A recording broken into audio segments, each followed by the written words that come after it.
Rain fell in a steady, cold rhythm over the tin roof of the livestock barn, like the sky itself was grieving. The muddy ground smelled of old hay, damp wood, and quiet despair. Inside stall 17, a once beautiful dark bay quarter horse stood motionless, barely able to hold his weight. His ribs were sharp against his skin, his legs trembling from weakness. His eyes, dull and sunken, weren't filled with fear, but with surrender. He was only 5 years old, yet looked twice that. And to the men walking past his stall, he was already forgotten. A laminated tag on the gate read, Lot 49, unsound, not fit for work. That was auction code for no value. Buyers didn't stop to look. Some didn't even slow down. The ones who did shook their heads and moved on. Outside, behind the barn, a livestock truck waited. Everyone knew where it would go next. No one talked about it.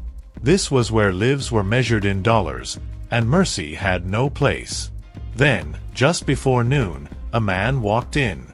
He was tall, older, maybe late 60s, with a gray beard and worn-out boots that had seen better years. Clayton Reeves. Some recognized him, but no one approached.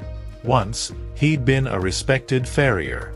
That was before tragedy took his son in a riding accident, and cancer took his wife not long after.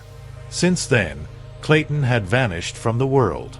But now, out of nowhere, he stood silently in front of stall 17, staring at the dying horse like he'd seen a ghost. He stepped closer, slowly, and reached out.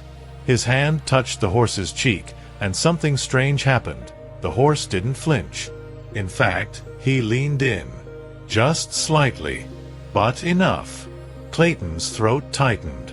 That small gesture, barely a movement, felt like something sacred. Around them, the auction noise carried on, laughter and boots scraping concrete. But inside that stall, time seemed to stop. "I know that look," Clayton whispered. "That's the look of someone who's already been left behind once." He pulled a checkbook from his coat, fingers trembling slightly. "What's the price?" he asked the assistant nearby. The young man looked confused. "Sir, nobody wants this one." Clayton's voice turned quiet, but firm. "I'm not nobody. I'll take him." No one objected. No one cared. And just like that, Lot 49, discarded, sick, and seconds away from death, was led out of the barn by a man whose heart had stopped believing in second chances, until today. What Clayton didn't know, as rain poured harder outside, was that this wasn't just an act of mercy. It was the beginning of a story that would uncover secrets he thought were buried forever, and force him to face a past that never really let him go. The road home was long and winding, flanked by leafless trees and empty fields soaked in rain. Clayton drove in silence, his eyes fixed on the road, but his mind was still in that barn. In the trailer behind him, the dark bay quarter horse, the one no one wanted, stood alone, his legs braced against every curve, his breath shallow. Clayton glanced in the rearview mirror now and then, but what he was really watching wasn't the road. It was memory. The silence in the cab felt familiar, like an old ache he had learned to carry. And yet, today it felt different. He hadn't planned to leave the house. He hadn't planned to feel anything at all. When they pulled into the gravel drive, the ranch looked as tired as he felt. The barn leaned slightly to the left, the paint on the fences had peeled away, and the fields were overgrown. But this was still home. Clayton parked near the barn and stepped out into the rain. He moved slower than he used to, his knees stiff, his breath catching on the cold air. When he opened the trailer, the horse didn't move. For a moment, they simply looked at each other. Then, with effort, the animal stepped down onto the wet gravel. His hooves slipped slightly, but Clayton was there, steadying him, guiding him. He led the horse into the last stall on the left, the same stall where his son had once kept his first mare. The stall was still painted a soft, faded blue. The brush strokes were uneven, done by small hands years ago. Clayton hesitated at the door. His breath caught in his throat. "It's yours now," he whispered. The horse stepped inside, slow and careful, and lowered his head as if he could sense what this place meant. Clayton watched, and something inside him shifted. Not healed, not yet, but something loosened. The weight of grief didn't vanish, but for the first time in years, it moved. Inside the barn, Clayton spread fresh straw and filled a water bucket, his hands working on instinct. As he moved, he kept glancing at the horse. There was something unusual about him, besides the illness. A scar above his right eye. An old one. Faint but deep. Clayton hadn't noticed it at the auction. Now it stood out. He stared at it for a long time. The shape of it. The placement. And for reasons he couldn't explain, it made his chest tighten. Like it wasn't the first time he had seen it. He didn't say it aloud, but in that moment, a question planted itself in his mind. Where did this horse come from?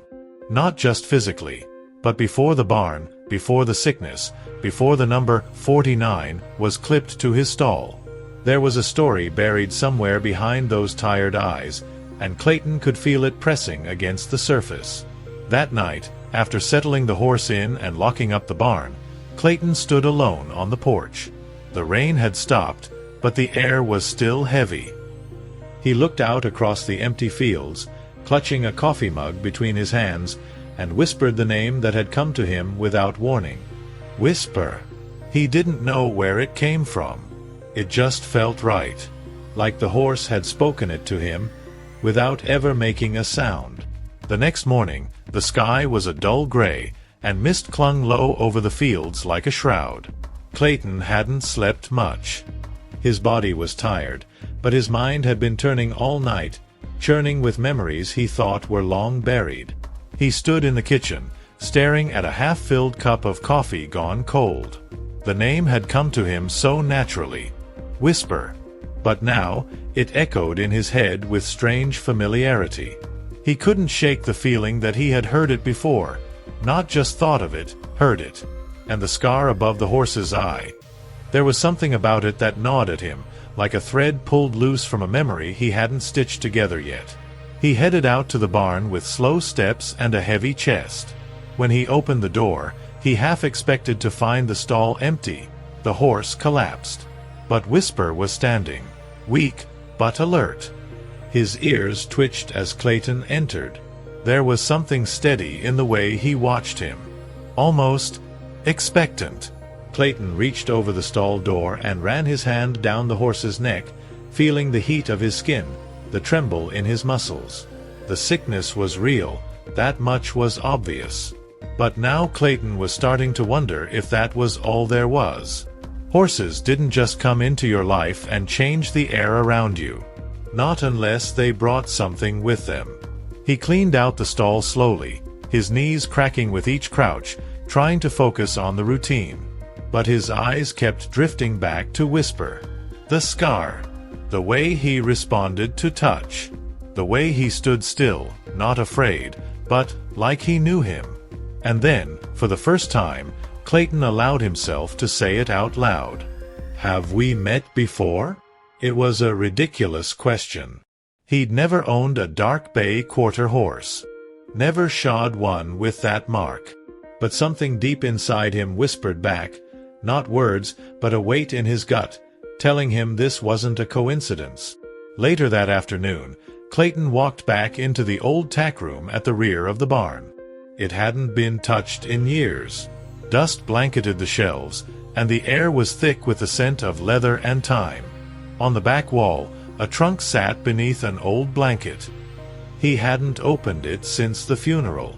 Inside were photos, documents, and notebooks, pieces of a life he had packed away because it hurt too much to look at. He pulled out a photo album, the leather cracked and edges curled. As he flipped through, he froze. There it was. A photograph, 10, maybe 11 years old, of his son, standing next to a young quarter horse. Dark bay. Small white mark on the muzzle. And a scar. Clayton's hand began to shake. He stared at the picture, then back toward the barn.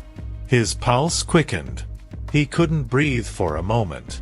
It couldn't be. The horse in that photo. It looked exactly like Whisper.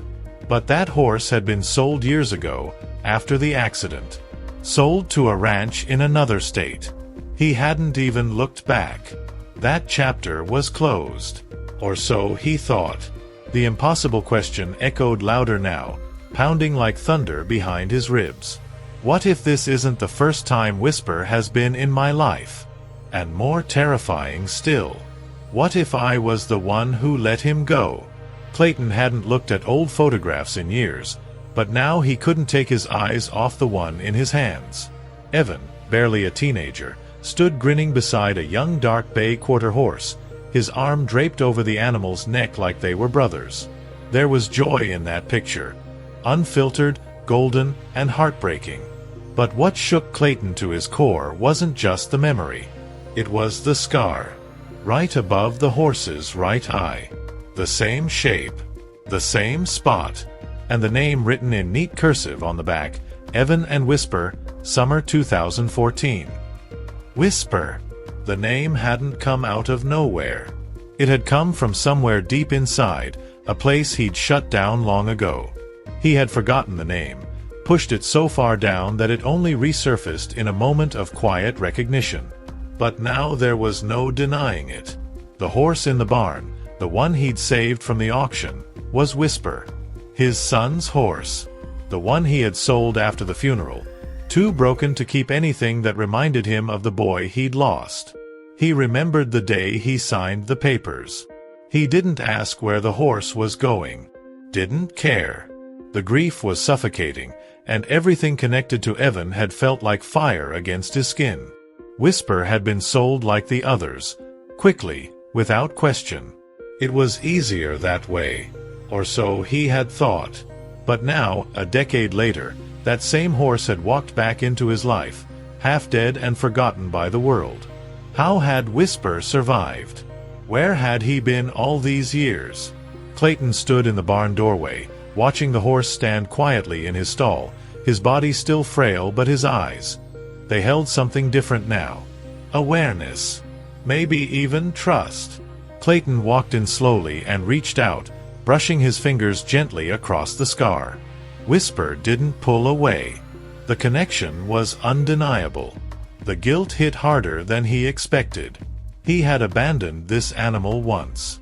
And yet, Whisper had come back, to the only place he might still find peace. He needed answers. Back inside the house, Clayton rummaged through old files until he found the bill of sale.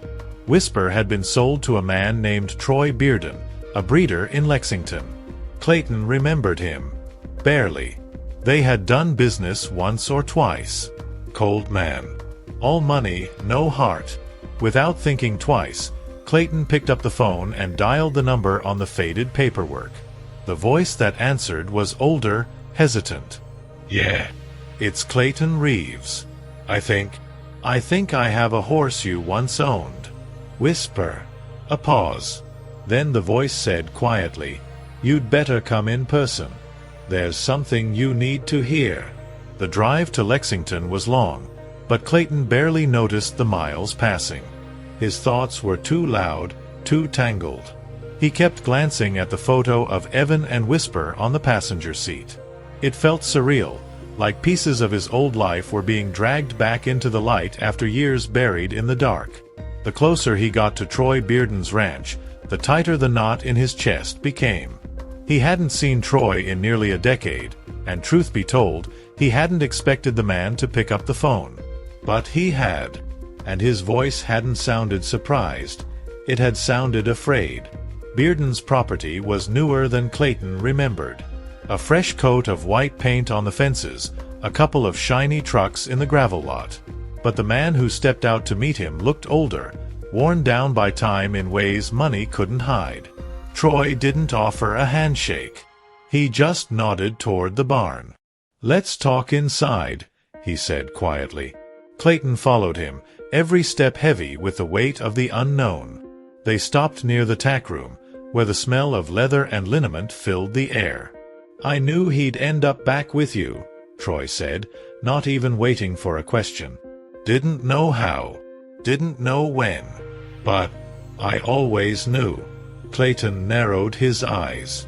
What are you talking about? Troy rubbed the back of his neck, his voice strained. That horse wasn't normal, Clay. After Evan died and you sold him to me, things started happening. He wouldn't let anyone ride him. He kicked through fences. He refused to be moved from the stall Evan kept him in. I tried training him. Tried everything. Then one night he broke out and ran. Just like that. Gone. Clayton's stomach sank. You're saying you lost him? I found him 2 days later, Troy said, voice lower now. He'd run 10 miles back to your ranch. Back to the empty barn. He was just standing there, waiting. I brought him back, and he ran again. 3 times. Until I gave up. I sold him at a loss. No papers. No history. Just offloaded him to a guy who didn't ask questions. He looked at Clayton with guilt in his eyes. I should have told you. But I didn't think you wanted reminders. I thought you were done. Clayton couldn't speak. Whisper hadn't just survived. He had tried to come home. Over and over again.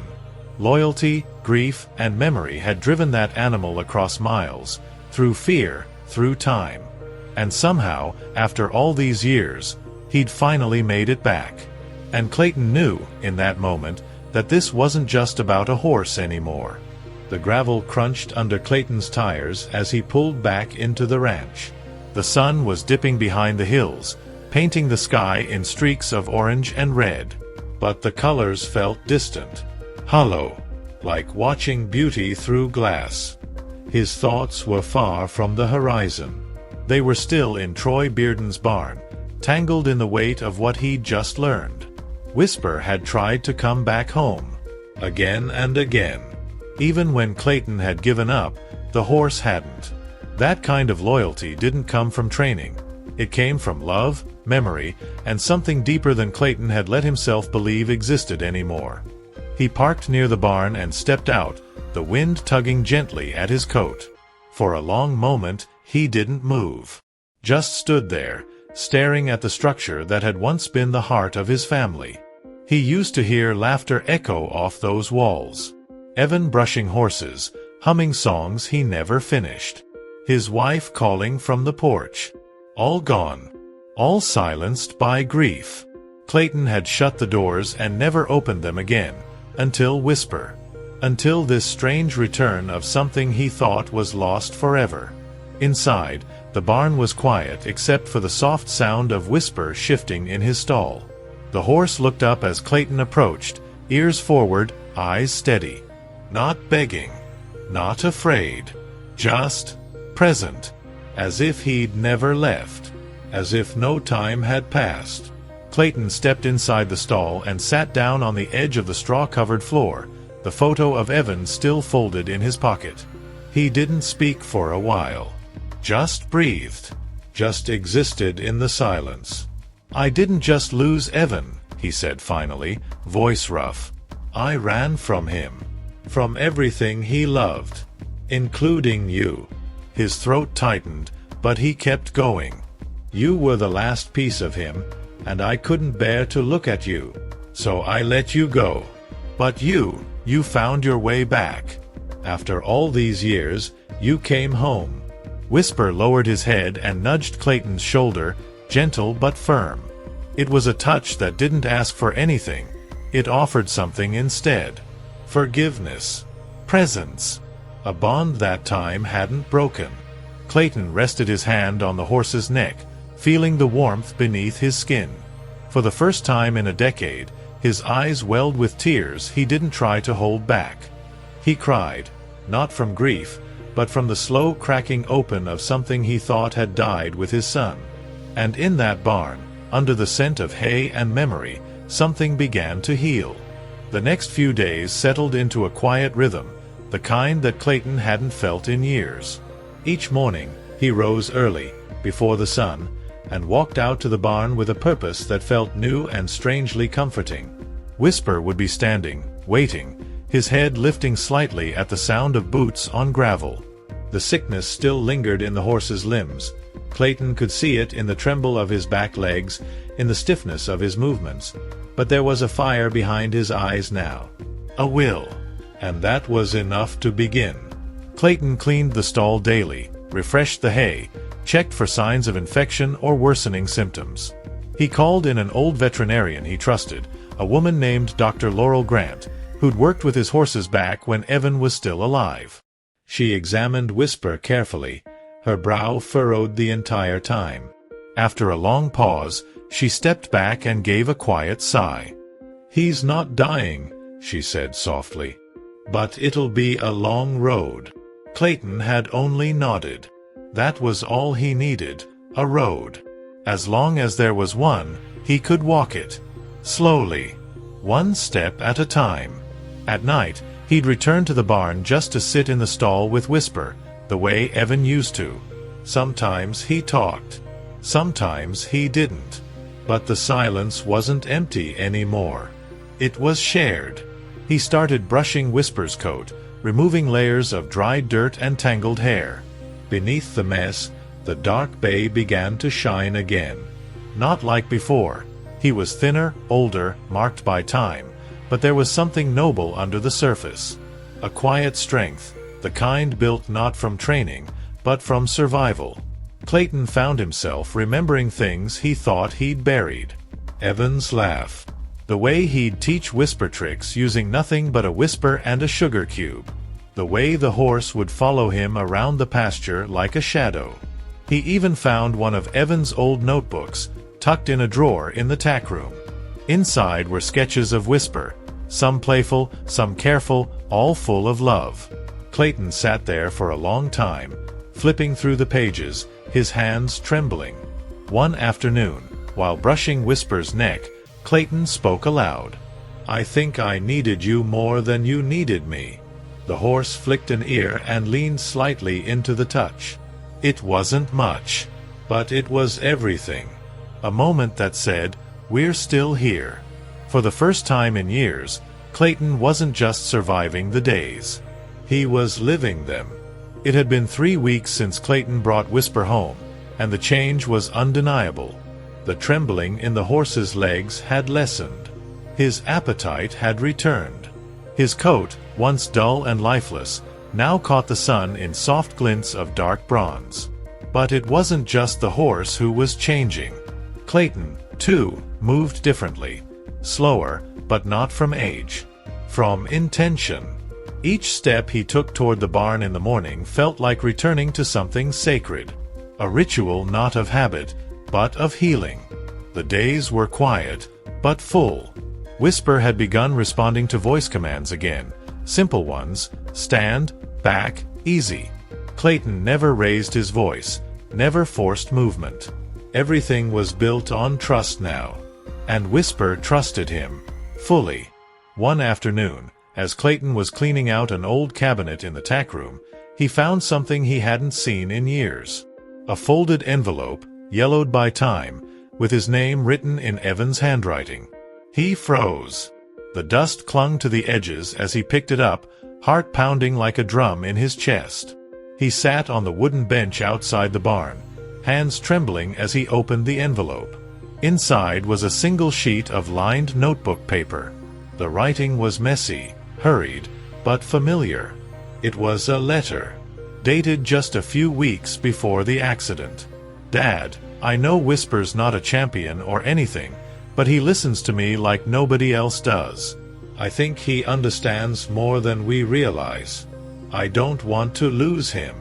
If anything ever happens, please, don't let him go." Clayton blinked hard, the words blurring as tears welled up in his eyes. Please, don't let him go. He had let him go. And not just Whisper.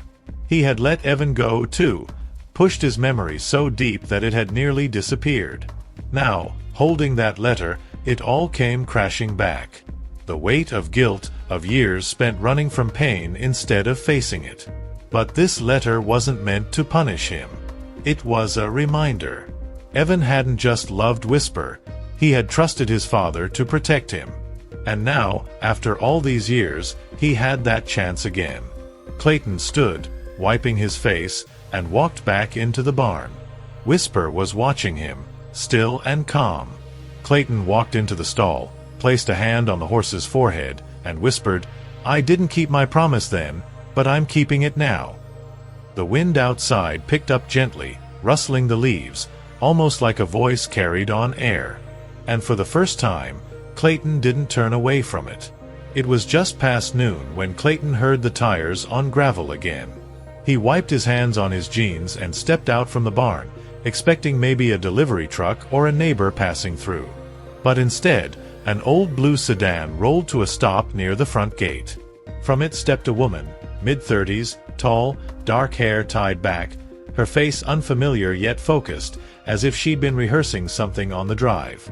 She stood still for a moment, scanning the ranch with cautious eyes before walking toward him. "Mr. Reeves?" she called gently. Clayton nodded, keeping his distance. "Yes." She stopped a few feet away. "I'm Rachel Bearden. My father was Troy." The name hit like a soft jolt. Clayton's shoulders stiffened. "We spoke a few weeks ago about the horse." "I know," she said, her voice quiet. "He passed away. Not long after your visit." Clayton lowered his gaze. Whatever history he had with Troy, he hadn't wished the man harm. "I was going through his office," she continued, "trying to sort through papers. And I found something I think you need to see." She reached into her bag and pulled out a worn folder. "There are photos, letters, notes about Whisper. Stuff my dad never told you." He opened the folder slowly. Inside were pictures of Whisper over the years, too thin, penned up in makeshift corrals, his eyes hollow. Vet reports, sale attempts, behavior logs, and tucked between them all, a photocopy of a notebook page. Clayton recognized the handwriting immediately. Evans. One of the sketches. One of the last. Rachel swallowed hard. He kept Whisper a lot longer than he admitted. Almost 4 years. Tried everything to fix him. But Whisper kept shutting down. Getting sick. Running off. He wasn't the same. And when my dad found Evan's notebook, I think he realized why. Clayton's jaw tightened. His grip on the folder firmed. Rachel glanced toward the barn. "I think Whisper never forgot your son. Or this place. And I think, maybe my father finally understood that." For a long moment, Clayton said nothing. He just stared out across the pasture where Whisper now stood, calm and strong beneath the old oak tree, ears flicking gently in the wind. After everything, he was still here. Still standing. Rachel's voice softened. "I thought you deserved the truth." Clayton looked at her, eyes lined with pain but steadied now by something deeper. "Thank you," he said. Then, after a pause, "Would you like to meet him?" She nodded. Together, they walked toward the barn, toward the horse who had defied time, pain, and distance to come home, and bring with him a chance to begin again. Spring arrived quietly that year. The air softened. The mornings came earlier. And for the first time in over a decade, the barn on Clayton Reeves' ranch was alive again. Whisper, now stronger, stood tall in the pasture, his coat gleaming in the sun, muscles filling out, eyes calm. He still limped slightly on cold mornings, but it didn't stop him. Nothing seemed to. Some wounds, Clayton had learned, never vanished, but they could heal around the edges. They could teach you how to live with the weight and still walk forward. Every day, Clayton followed a routine that had once belonged to his son. Feed in the morning. Brushing mid-afternoon. Whisper would nuzzle into his chest and let out a breath that felt like peace.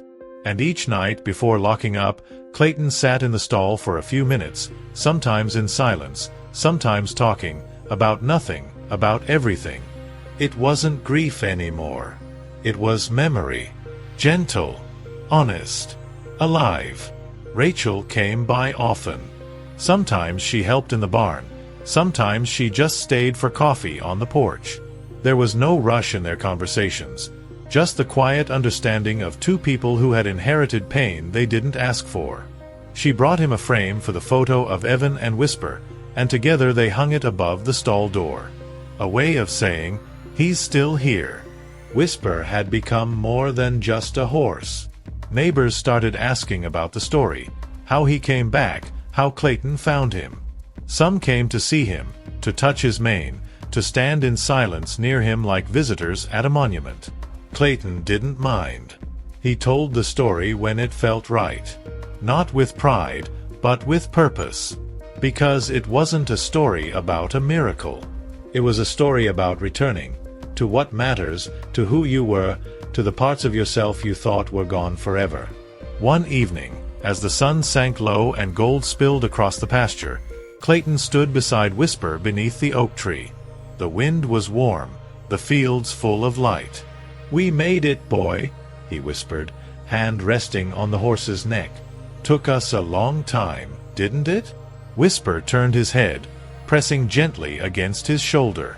And in that moment, Clayton understood something simple and true. Some losses don't end, but some love doesn't either. Not even with time. Not even with death. Not even with goodbye.